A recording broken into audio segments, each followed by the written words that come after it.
Masjid Lompoe Urwatul Wuthqa dulunya hanya berupa langgar sebelum berganti menjadi bangunan permanen pada tahun 1854 silam hingga saat ini. Masjid ini pertama kali digunakan sholat Jumat pada tahun 1856.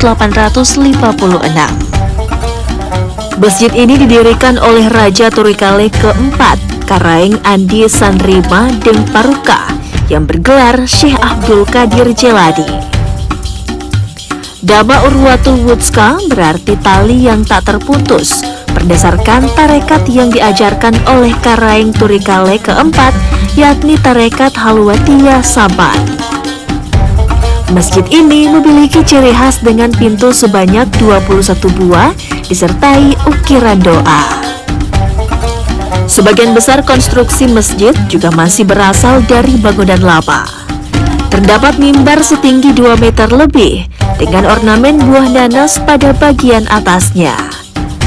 Ukiran buah nanas bermakna buah yang memiliki manfaat banyak, seperti dapat menetralkan racun, daun berduri tetapi tidak saling menusuk, dan rasa buahnya yang manis.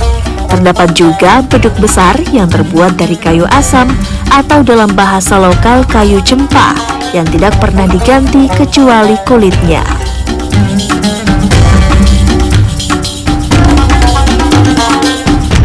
Berdasarkan pencatatan dari Syed Amrullah, beliau itu adalah kadi pertama Maros. Sewaktu kekadian berpindah dari Bontoala ke Maros, boleh mencatat di Turikale ini sudah berdiri langgar atau Masjid Urwatul Wuthqa itu pada tanggal 5 Oktober 1854. Kemudian pada tahun 1861 saat Syekh Abdul Qadir Jelani dinobatkan sebagai Karaeng Turikale keempat, beliau membangun secara permanen di lokasi sekarang ini.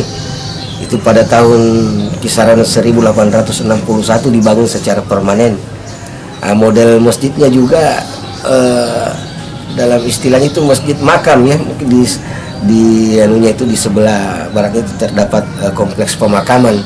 Seperti dia modelnya mengikut pada masjid jami, seperti itu dia punya.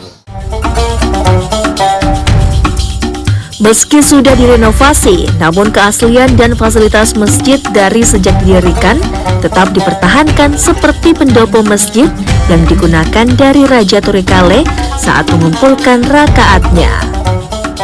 Masjid ini juga memiliki kompleks pemakaman Karaeng Turikale dan keluarganya.